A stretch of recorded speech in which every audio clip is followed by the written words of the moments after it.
Hola, buenas tardes. Queremos agradecer al comité organizador por permitirnos ser parte de este noveno encuentro. Vamos a presentar la restauración de esculturas realizadas con espuma de poliuretano expandido. León Ferrari comienza a trabajar este material en 2006 y va a continuar hasta 2009. Como podemos ver en su primer estudio, a partir de una estructura de alambre va a depositar la espuma que luego va a pintar. Y en algunas obras también le va a introducir otros materiales. La serie Los Músicos es una serie dentro de la serie Poliuretano, constituida por 28 esculturas, distribuida en 4 colecciones. Las obras que vamos a tomar como caso de estudio pertenecen a la colección de la familia Ferrari. Cuando planteamos un proyecto de restauración es importante conocer tanto los materiales constitutivos de las obras como su proceso de envejecimiento. La espuma de poliuretano es un material industrial que, a diferencia de los materiales naturales como puede ser el mármol, es un material de síntesis que va a tener una formulación específica de acuerdo a las características del producto final que se quiera fabricar. Tiene dos componentes principales. El componente A, que es el poliol, que es un tipo de alcohol con varios grupos hidroxilos, además de aditivos como surfactantes, catalizadores, espumantes, y el componente B, que es el isocianato, que es un compuesto químico orgánico altamente reactivo con un grupo funcional derivado del tolueno o del metileno. Estos dos componentes son líquidos a temperatura ambiente, pero se mezclan en proporciones iguales, hace una reacción isotérmica que hace que se expanda y se vaya solidificando. A medida que se expanden, dentro de las celdas queda retenido el aire. Por eso va a ser un material que solamente va a tener un 3% de materia sólida y el resto va a ser, el 97% va a ser aire. Esto le va a dar unas características muy particulares que en la industria se va a usar como aislante térmico y aislante acústico, y en el uso doméstico para el cerramiento de grietas. Dentro de la variedad que hay de espumas en el mercado, la utilizada por León Ferrari es espuma de poliuretano expandida en aerosol marca Desit Pro 46. También se analizó el tipo de poliol porque incide en el envejecimiento y dio que es éter. La espuma, como las diferentes pinturas, primeramente fueron identificadas en el archivo de materiales de la FALFA, posteriormente analizadas en el Laboratorio de Química Orgánica de la Facultad de Ciencias Exactas y Naturales de la UBA a cargo de la doctora Marta Mayer. Y en el caso de las pinturas especiales también se tomó contacto con el fabricante. Las pinturas van a tener doble función, por un lado estético y artístico, pero también van a ser de barrera para ralentizar el deterioro.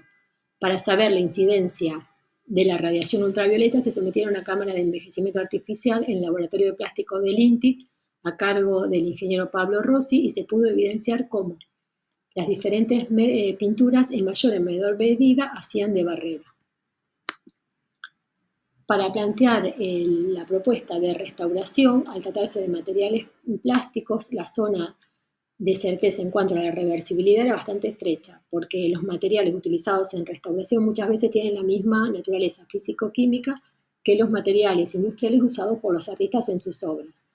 Por eso tomamos como referencia el modelo toma de decisiones revisado en 2019. Los problemas principales que teníamos eran la limpieza superficial, la adición de partes, el relleno de espuma y la reintegración cromática. Para los adhesivos, primero tomamos un grupo de adhesivos con naturalezas muy diferentes unos de otros, donde se evaluó la capacidad de adhesión, el tipo de unión, la reversibilidad y el tiempo de secado. Los mejores que funcionaron fueron el S77, que es un adhesivo de contacto en aerosol, y Plextol B500. En el caso que vemos, la parte desprendida estaba en contra de la fuerza de gravedad.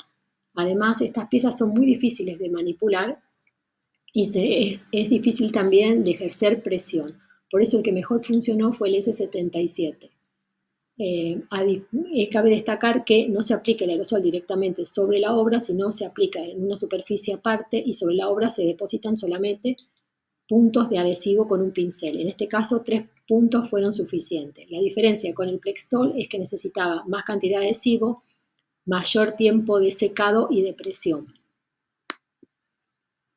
Dentro de los estucos espumados, tomamos como referencia la investigación realizada por las restauradoras del Stedmuseum de Ámsterdam, en donde a partir de Plextol B500 y Plextol D489, mezclado en una primera formulación con tolueno al 2% y en una segunda formulación con tolueno entre un 10 y un 15% en agitador magnético durante 4 horas, se lograba hacer un estuco de Plextol espumado y Plextol espesado.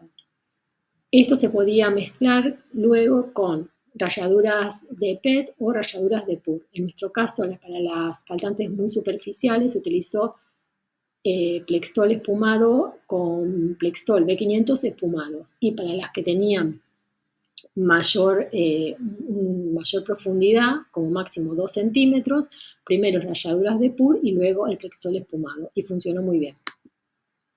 Este caso fue diferente a todos por el estado en que estaba la pieza. La trompeta estaba totalmente desprendida y también había partes separadas de la espuma. Entonces, primero se hizo una radiografía para ver dónde dentro de la estructura de alambre de la escultura se enganchaba otra vez la trompeta. Una vez localizada la ubicación de la trompeta, se trabajó para pegar las piezas sueltas de espuma con el mismo tipo de espuma, porque eso le daba solidez, y también para las partes faltantes. El Plextol espumado aquí no funcionó porque la trompeta era muy pesada y necesitaba otra vez tener una contención. Luego se pasó con el tema de la limpieza. Primero se probó con aplicar aspiradora y pinceleta, pero no funcionó porque se necesitaba mucha potencia, entonces se inyectó aire, se eliminaba el polvo superficial.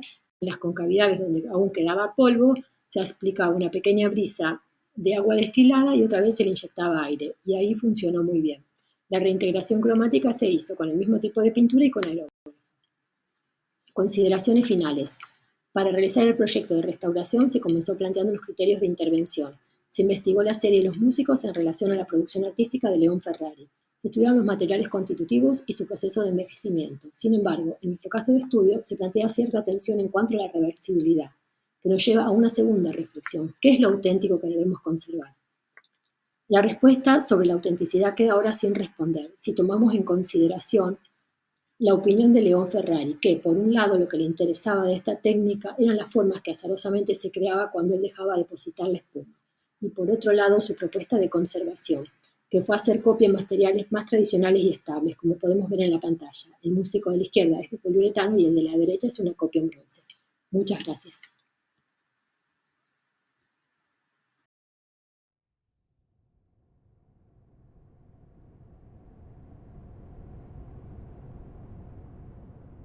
Mi nombre es Rodrigo Alcón Quintanilla, trabajo en el área de patrimonio del Museo Moderno.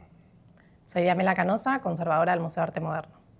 El proyecto Restauración Aumentada propone una innovación en la conservación de obras de arte. Mediante una plataforma web art, el público puede tener acceso a procesos de restauraciones a los que fueron sometidas las obras y permanecen ocultas entre conservadores y trabajadores del museo. Entonces, este proyecto pretende darle visibilidad a procedimientos que generalmente permanecen ocultos al público en general. La restauración aumentada puede ser accedida mediante un código QR que a la vez lleva al público a una página web. Dicha página web cuenta con información sobre el proyecto, sobre las obras de arte que lo componen y, fundamentalmente, un botón que te da acceso a realidad aumentada. Mediante esta tecnología de realidad aumentada, al apuntar el dispositivo móvil a la obra de arte en cuestión, se superpone una imagen de la misma obra antes de haber pasado por procesos de restauración. Esta propuesta reúne conservadores, fotógrafos y programadores. Juntos desarrollamos contenidos visuales y técnicos para acercar las tareas de conservación hacia el público visitante mediante registros fotográficos con luz visible, infrarrojo y luz ultravioleta. Se registran procedimientos anteriores a que las obras sean restauradas para luego generar estos contenidos que pueden verse en sala a través de la plataforma WebArt. Los procesos y procedimientos que se pueden ver son, por ejemplo, reintegraciones cromáticas, limpiezas, corrección de deformaciones, entre otros procedimientos técnicos. En sala la propuesta es simple. El visitante, al escanear un código QR, accede a la plataforma WebArt y al acercar la cámara a la obra, van a aparecer los estadios previos a las restauraciones o detalles imperceptibles a simple vista. Claro, la plataforma WebArt está compuesta de dos instancias fundamentales.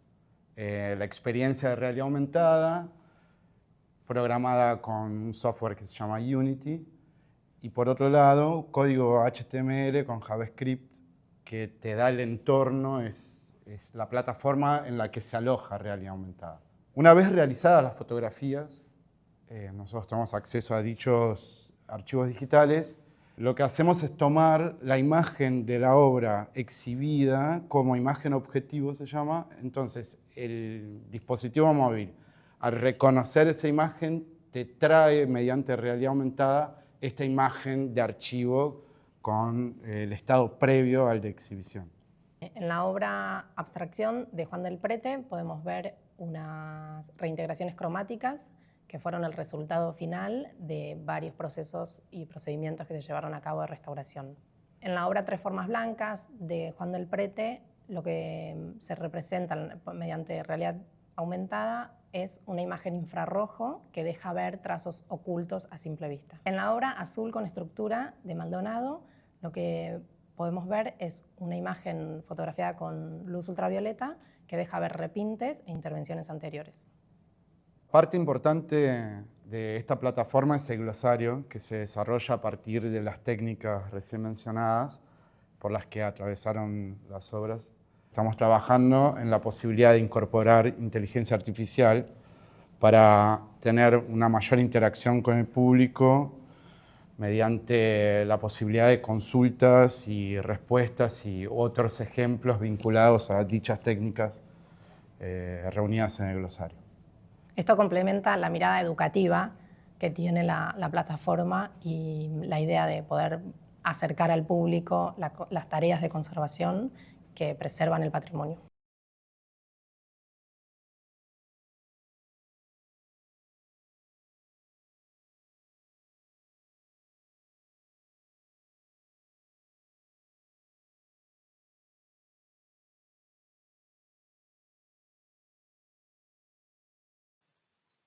Buenos días. Hoy queremos compartir la experiencia de documentación de los murales de Benito Quinquela Martín en la Escuela Pedro de Mendoza, poniendo especial foco en dos técnicas, el relevamiento panorámico y el relevamiento con radiación ultravioleta. También dejaremos planteado el potencial de relevamiento 3D como una línea de trabajo futura.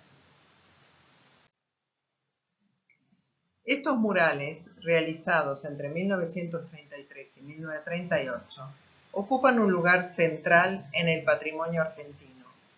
Su tamaño y su soporte particular, el celotex, representan un desafío no solo para la conservación, sino también para la documentación. La pregunta fue, ¿cómo registrar de forma precisa obras tan grandes y en condiciones complejas? La primera herramienta fue la fotografía panorámica. La dimensión de los murales hacía imposible una sola captura. Probamos con la técnica del stitching, uniendo unas 30 fotos en alta resolución. El resultado fueron imágenes de 160 megapíxeles que permiten hacer zoom sin pérdida de calidad, visualizar craqueladuras y repintes, y generar un archivo documental duradero. El segundo recurso fue la radiación ultravioleta. Al trabajar en aulas activas, oscurecer el ambiente era complicado. Así también, obtener una radiación pareja sobre la superficie del mural. Diseñamos un dispositivo artesanal tipo campana que evita filtraciones de luz y protege la superficie pictórica. Con esta técnica pudimos distinguir originales de repintes, verificar limpiezas de barnices, detectar fluorescencias específicas, una metodología accesible, replicable y muy útil para el diagnóstico. En paralelo, se exploró el escaneo 3D. Esta técnica, aplicada por especialistas, permitió detectar deformaciones de los tableros de Celotex con precisión milimétrica.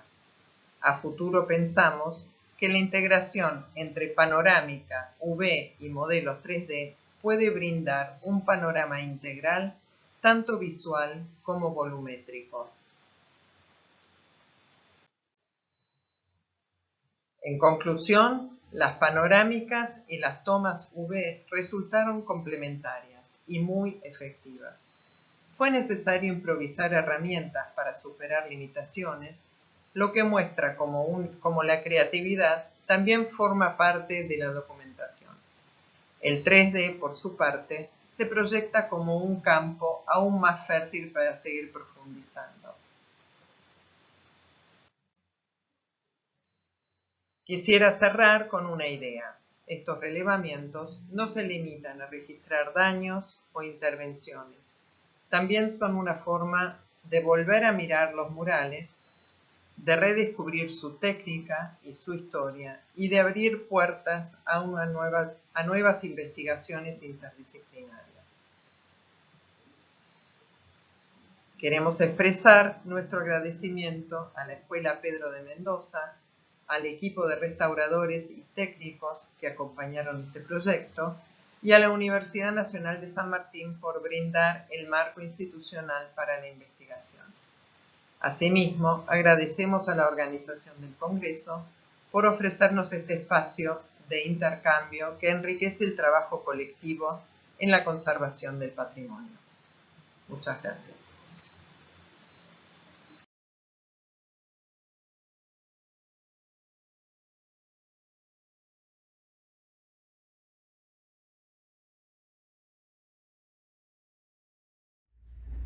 Buenas tardes a los y las presentes. Mi nombre es Melina Bernasconi, soy fotógrafa y estudiante de la licenciatura en Gestión del Arte y la Cultura por UNTREF y formo parte del equipo de laboratorio del Centro en Materia. En esta oportunidad compartiré los avances desarrollados en el marco del Programa de Desarrollo de Metodologías para el Análisis del Patrimonio Cultural mediante técnicas no invasivas del Centro en Materia de UNTREF para la aplicación de técnicas de imagen analíticas en museos. Se presentará cómo aplicar fotografías con luz visible, ultravioleta e infrarroja para el estudio del patrimonio cultural, prácticas muy extendidas a nivel mundial en el ámbito de la conservación, pero a partir de recursos e insumos locales. En principio entendemos que la sustentabilidad no solo aplica a reducir impactos ambientales y minimizar la intervención de las obras, sino también diseñar estrategias acordes a los recursos tecnológicos, humanos y económicos disponibles en cada institución. En nuestra región, donde las instituciones cuentan con equipamiento fotográfico limitado y con poco o nulo personal formado en la fotografía analítica, este enfoque es particularmente necesario. La meta no es replicar modelos externos de alto costo, sino garantizar la calidad técnica y científica del registro de imágenes, obteniendo resultados confiables y útiles, pero haciéndolo mediante los recursos disponibles. Esto es posible mediante la creación y adaptación de equipos accesibles, la reutilización de materiales en desuso y la generación de protocolos de aplicación que puedan ser replicados. Teniendo en cuenta esta premisa, diseñamos en primer lugar el equipamiento a utilizar. Generalmente para la toma de fotografías infrarrojas y ultravioleta se utiliza una cámara modificada full espectro o de espectro completo que permite registrar la radiación UV e infrarroja de manera adecuada. Estas son cámaras reflex a las que se les quita un filtro ubicado delante del sensor, una práctica que no suele ser usual en nuestro país. Para contrarrestar esta problemática utilizamos una cámara Nikon D500 sin modificar, en combinación con filtros específicos, haciendo un uso de exposiciones prolongadas, obteniendo los mismos resultados. También usamos luces continuas en lugar de flashes, buscando una alternativa más accesible. Las luces que utilizamos son LED de temperatura color neutra y con un índice de reproducción cromática conocido con las siglas CRI de más de 90. Parámetros que consideramos son los básicos para lograr una correcta reproducción. Lo que sí consideramos imprescindible e irreemplazable es la incorporación del color checker, como herramienta para calibrar y asegurar la fidelidad del color en la captura de las imágenes. Para poner a prueba el desarrollo del equipamiento, llevamos a cabo experiencias con acervos y objetos patrimoniales diferentes. Les presentamos 2 de ellas. La primera es la experiencia en el complejo museográfico de Enrique de Udaondo, en la que analizamos pinturas hispanoamericanas del periodo colonial. Las imágenes analíticas obtenidas permitieron identificar repintes, grietas, capas subyacentes y materiales pictóricos. En la segunda de los casos que trajimos se correspondió a un caso interesante del ámbito del arte contemporáneo. Concretamente se fotografió la parte de la obra de la artista Teresa Pereda en el marco del proyecto Mapping Measures When Wetlands and Heritage Converse, organizada por la Universidad de Berlín. En este caso no hubo una búsqueda de intervenciones ocultas, sino el descubrir cómo reaccionaban estos materiales no convencionales, dado que estas obras se realizaban sumergiendo papeles de algodón en mallines de la Patagonia, por lo que contienen restos orgánicos e inorgánicos de estos humedales. Esta experiencia nos abrió un campo de exploración muy fértil, cómo aplicar las técnicas no invasivas para conocer mejor el comportamiento de materiales contemporáneos experimentales que plantean grandes desafíos de conservación y de documentación. Para finalizar, queremos resaltar la importancia del trabajo de transferencia hacia y con las instituciones. Consideramos que compartir estos conocimientos y capacitar a los profesionales y trabajadores de museos es clave, sobre todo para democratizar el acceso a estas herramientas. Creemos que no se trata solo de producir imágenes técnicas, sino de formar comunidades de prácticas interdisciplinarias donde conservadores, historiadores, técnicos, investigadores y artistas puedan dialogar y construir en conjunto lo que consideramos que está acorde a una visión más amplia y ética del concepto de sustentabilidad. Esta forma de trabajo nos invita a repensar la práctica profesional al demostrar que con creatividad y conocimiento y articulación interinstitucional es posible alcanzar los resultados comparables a los de laboratorios especializados. Los invitamos a retomar, crear o reutilizar objetos y equipos que muchas veces parecen obsoletos o se encuentran en desuso en los depósitos de las instituciones, de forma de darles un nuevo valor para la conservación. También les recomendamos fuertemente que busquen en su espacio de trabajo luces que cumplan con los requisitos planteados y cámaras que se encuentren en desuso, quizás en vías de extinción. Estas experiencias muestran que la sustentabilidad en conservación no es únicamente un horizonte teórico, sino una práctica concreta que nos permite, con decisiones técnicas éticas, recursos accesibles y adaptados y creatividad laboral, cuidar el patrimonio, formar profesionales y fortalecer la autonomía tecnológica de nuestras instituciones. Muchas gracias.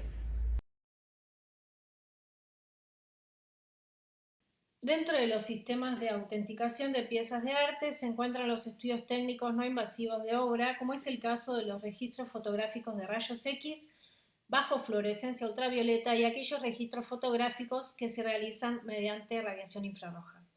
Precisamente, mediante fotografía infrarroja se pueden obtener información sobre pentimentos, posibles bocetos subyacentes, materialidades y al mismo tiempo pueden brindar datos sobre técnicas y procesos de ejecución. Es información fundamental para consulta de restauradores, conservadores e historiadores del arte. Aquí podemos ver en este sencillo gráfico todo el espectro electromagnético, donde encontramos el rango de luz visible. Puede verse que la proporción es mínima en relación al resto. A su izquierda se encuentra el rango ultravioleta y de rayos X y la radiación infrarroja a la derecha. La imagen compartida aquí corresponde a la página web de la NASA específicamente, y esto verán luego que tiene mucha relación con esta exposición. Presentaré un trabajo personal vinculado precisamente al registro infrarrojo de piezas de arte. Para ello tomaré como ejemplo un reciente proyecto de mecenazgo del gobierno de la Ciudad de Buenos Aires que precisamente terminé de ejecutar en junio de este año. El proyecto se titula Tecnologías alternativas para la obtención de imágenes infrarrojas en el estudio de 20 obras del patrimonio del Museo Nacional de Bellas Artes. Aquí es donde intentaré muy brevemente explicar por qué hablamos de tecnologías alternativas. El registro infrarrojo de obras de arte se encuentra poco desarrollado en nuestro país. Investigando y estudiando posibles alternativas fue que se me ocurrió probar con la adaptación de una cámara fabricada estructuralmente para astrofotografía. Dado que los registros de cielo profundo conllevan lecturas infrarrojas, pensé que podía ser viable probar el sistema en obras de arte. La astrofotografía como registro de imágenes del espacio profundo se encuentra notablemente desarrollada en nuestro país, tanto profesionalmente como de forma amateur. Hay un mercado local nutrido en cuanto a equipos nuevos e incluso usados, lo cual me pareció algo para aprovechar y tratar de desarrollar este tipo de registros de forma más accesible para investigadores y fotógrafos de nuestro país interesados en este tipo de estudios de obra. En 2019, gracias a la ejecución de otro proyecto de mecenazgo, pude adquirir y adaptar de forma experimental una cámara de astrofotografía al registro infrarrojo de obras de arte. Presenté dicho equipo en el cuarto encuentro de Ciencia y Arte en Argentina organizado por el INTI y tuve el honor de hacerlo junto a Pino Mon, que es conservador del Museo de Arte Moderno de Buenos Aires. Vale aclarar que trabajo allí desde 2014 y gracias a esto he podido experimentar y avanzar libremente en esta investigación. De hecho, lo sigo haciendo junto a compañeros de trabajo que han presentado también aquí una ponencia muy interesante titulada Proyecto Restauración Aumentada. Aquí dejo el link de las actas de dicho encuentro que ya se encuentran publicadas y son de libre acceso. Luego de esta breve introducción retomo la descripción del proceso de ejecución del proyecto de estudio infrarrojo de obras de arte realizado en el Museo Nacional de Bellas Artes. Durante 4 meses estuve yendo al museo a realizar registros fotográficos de emblemáticas obras que forman parte de su colección patrimonial.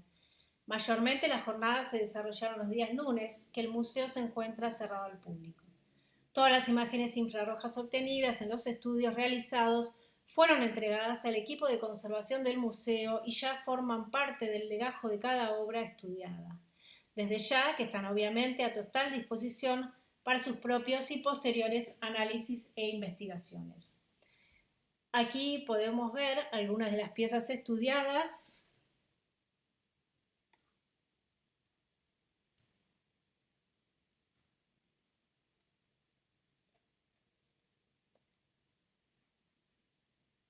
Es un trabajo que lleva bastante tiempo. Hacia el final de esta exposición haré los agradecimientos pertinentes, pero sinceramente trabajé con la mayor predisposición de todos para lograr que la ejecución de este proyecto fuese posible a pesar de que las jornadas se mezclaban con las rutinas y responsabilidades diarias propias de cada uno. Como dije anteriormente, es un proceso muy lento, con foco manual, poquísima profundidad de campo. La cámara va conectada a una computadora portátil donde corre un software libre, digamos, que se puede bajar de internet, ideado para astrofotografía, que adapté a esta disciplina.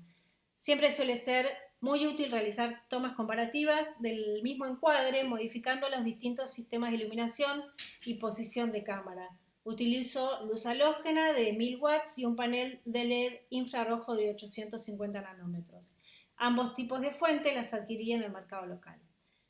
Aquí podemos ver las variantes de toma. En la parte superior, cómo se ubica en tanto iluminación reflejada, es decir, la fuente de luz y la cámara se encuentran como del mismo lado. En la parte inferior se puede ver lo que sería iluminación infrarroja transmitida, donde la pieza de arte se ubica entre la cámara y la fuente de iluminación. Ambas opciones se realizan modificando tipos de fuente y fotografiando anverso y reverso de la obra. Suelo realizar registros infrarrojos con luz reflejada, como dije anteriormente, y con luz transmitida. Para ello fabriqué o diseñé unos soportes laterales para trabajar con mayor comodidad, con el correspondiente asesoramiento y opinión de distintos conservadores para la aprobación del sistema. Aquí pueden ver algunos ejemplos, siempre dependiendo de cada caso en particular.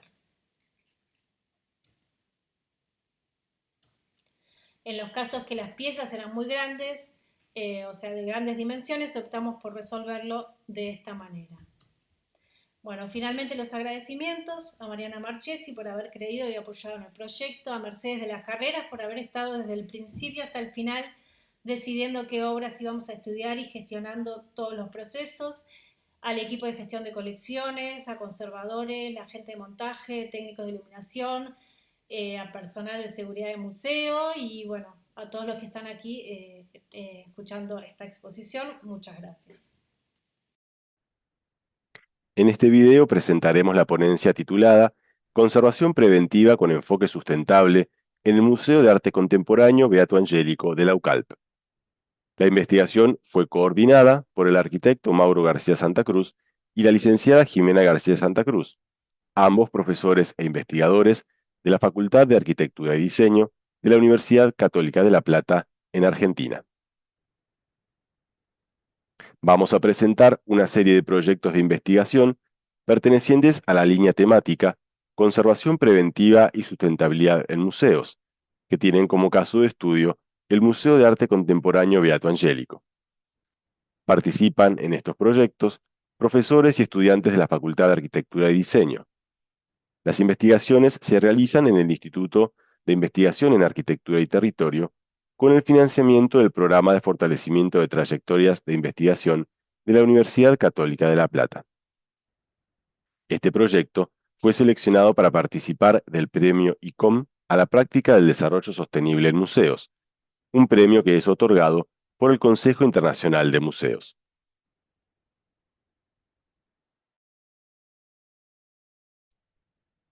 El Museo de Arte Contemporáneo Beato Angélico se encuentra ubicado en la ciudad de La Plata, en Argentina.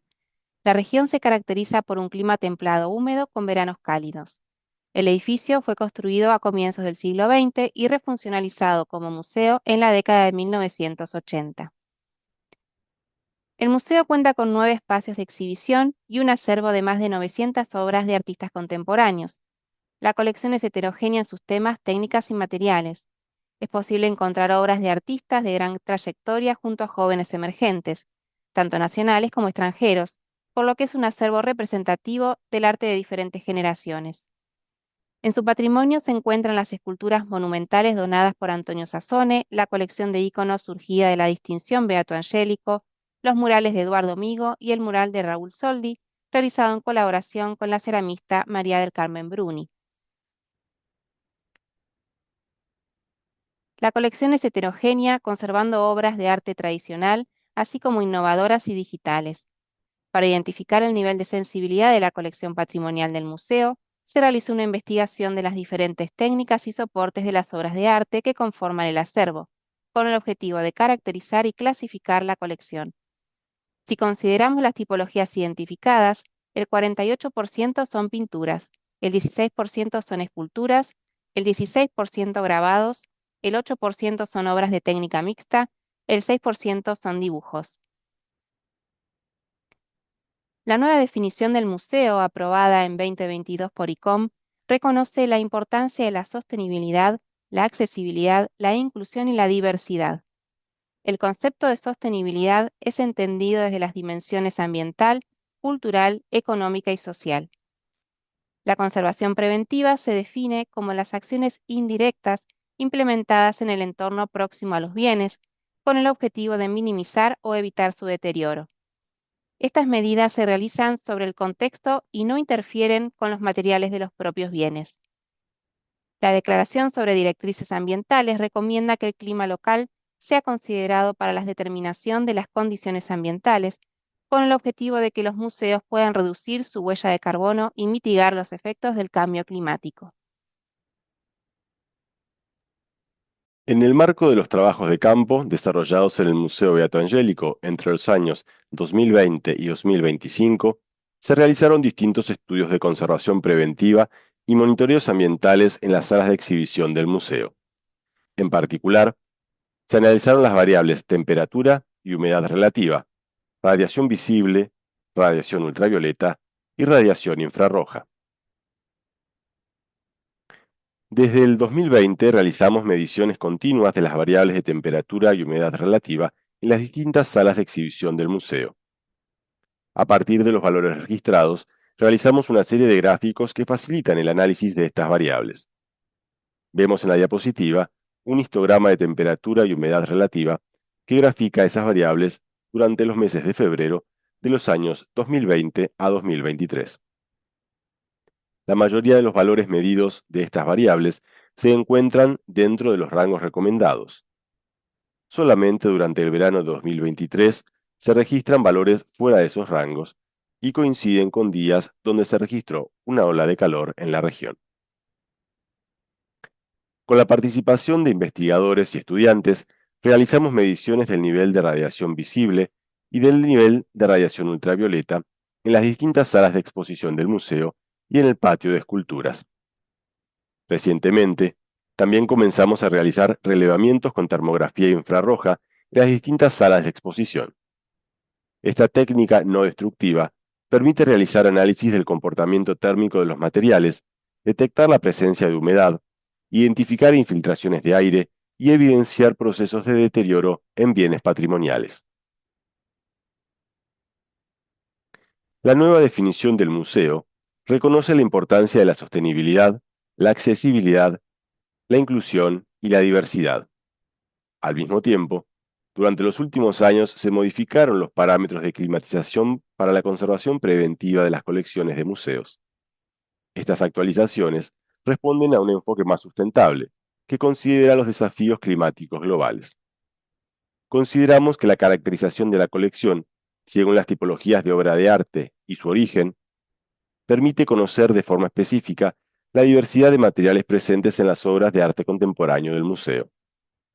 Esta información es necesaria para poder establecer futuras estrategias de conservación preventiva diferenciadas, de acuerdo a los niveles de sensibilidad de los materiales. Entendemos que las experiencias presentadas permiten abordajes interdisciplinarios del patrimonio, posibilitando la implementación de estrategias de conservación preventiva con enfoques sustentables. Muchas gracias por su atención. El título de mi ponencia es Monitoreo expeditivo accesible y participativo de pinturas murales contemporáneas al aire libre. Este trabajo tiene tres objetivos. El primero es adaptar una herramienta ya existente utilizada para la conservación preventiva y el monitoreo, que se llama Artriscuno, para evaluar el estado de conservación de las pinturas murales en los pueblos pintados. Otro objetivo es implementar un glosario de formas de deterioro para permitir el uso de Artriscuno también por personas sin formación previa en conservación y por lo tanto investigar su comprensibilidad para distintos tipos de público. El último objetivo es implementar otra posible modalidad de monitoreo menos completa que Artriscuno, pero útil para recopilar datos que podrían ser elaborados posteriormente.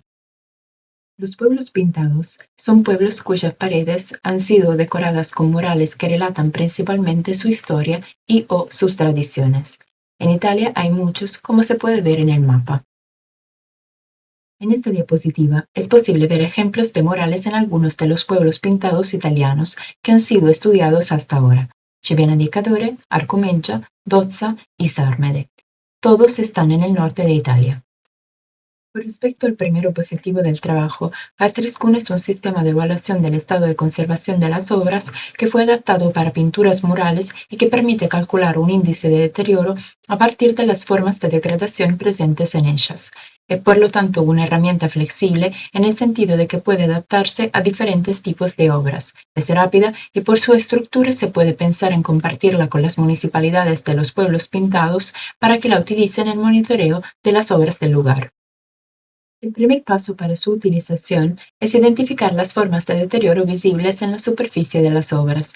En esta diapositiva se presenta el glosario que fue desarrollado a partir de la observación de diferentes pinturas. Las formas de deterioro identificadas muestran una descripción y una foto. También es necesario definir para cada forma de deterioro un valor de magnitud, es decir, un valor que exprese la capacidad de una determinada forma de deterioro de generar un daño. Ese es un valor fijo que va de 1 a 3. Lo que cambia para cada obra y forma de deterioro es la frecuencia, es decir, el parámetro que indica cuántas veces una determinada forma de deterioro se repite en la superficie de la obra, que va de 0 a 3.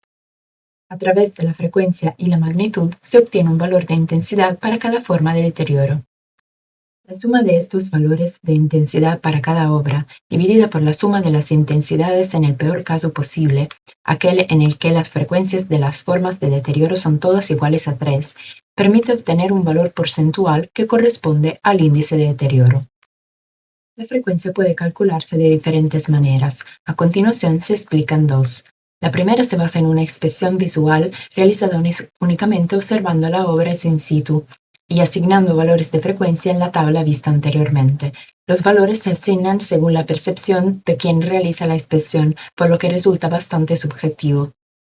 Una alternativa que hace el sistema más confiable pero considerablemente menos rápido es utilizar el tradicional mapa de deterioro para calcular mediante un software un porcentaje que luego se puede correlacionar con un valor de frecuencia.